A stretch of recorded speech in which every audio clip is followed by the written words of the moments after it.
Let's look at a typical rusher scenario next. You usually want to add pretty much everything that has been brought in that day, and therefore, of course, you could basically assemble your data manually and put it into a specific appearance on the timeline, but usually this is a more handy way. You basically select in the desktop by just clicking on the right folder what you want to have on the timeline, and then you click on Add All.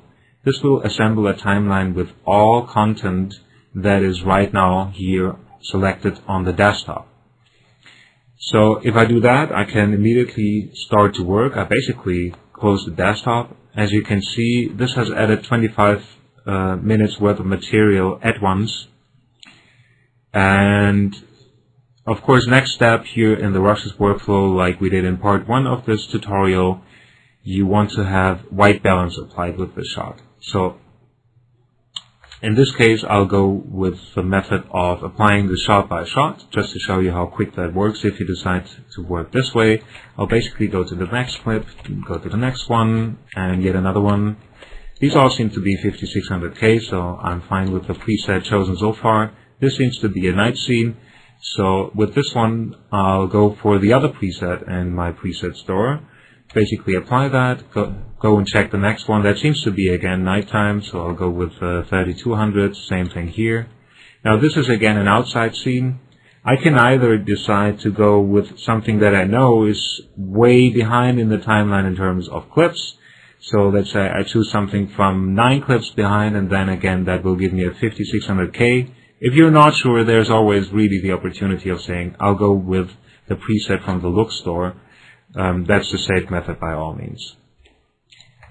So let's go further and do this for all clips here in the timeline.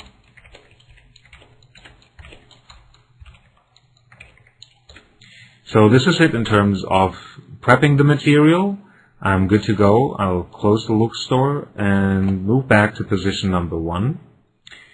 And now a couple of tools will come in handy, especially if you're in an environment that is not controlled in a sense that you have histogram and waveform externally attached.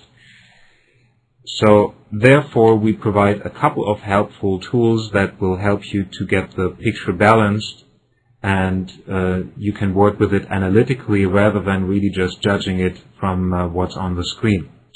So if you open the panel for grading and for doing additional work, really just by doing Shift S.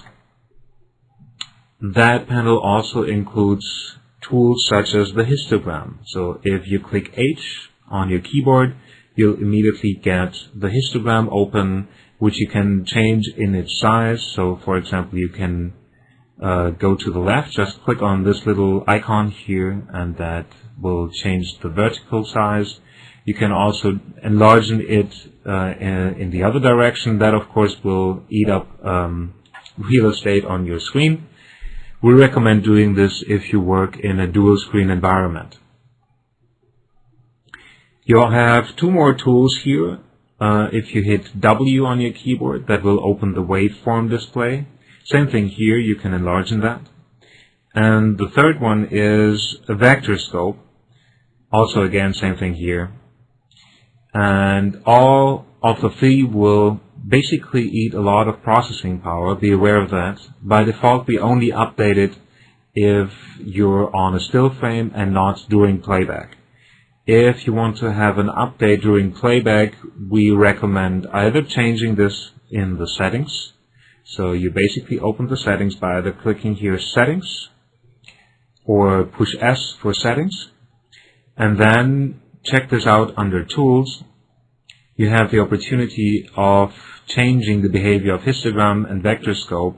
You can say you want to do this with every frame, which will slow down playback performance, or really just when the machine is paused, or if you want to play this really safe, if you want to make sure you only do this when the machine is absolutely not busy, choose when idle. So we'll stick with the histogram for the moment. Sorry, that was the wrong one. Now, as you can see, balancing the picture in terms of having full white in there, which is pretty much the same level across the picture in all three levels, is not the case with this image. I can also quickly show you what happens if we don't have the white balance metadata in. So if you click 0 on your numerical pad on your keyboard, you will basically turn off everything, including matrix and lookup table. So this will get you down to the basic image. If I release 0 on the numerical pad, you'll get to what has been established so far. So as you can see, the white balance preset already did a fairly nice job for us. If you want to make that perfect, in a sense that you know white is indeed just white and has no shading in it, you have a couple of tools available. If you use the control panels, it will be very comfortable just using chrominance shifts here and gamma gain offset.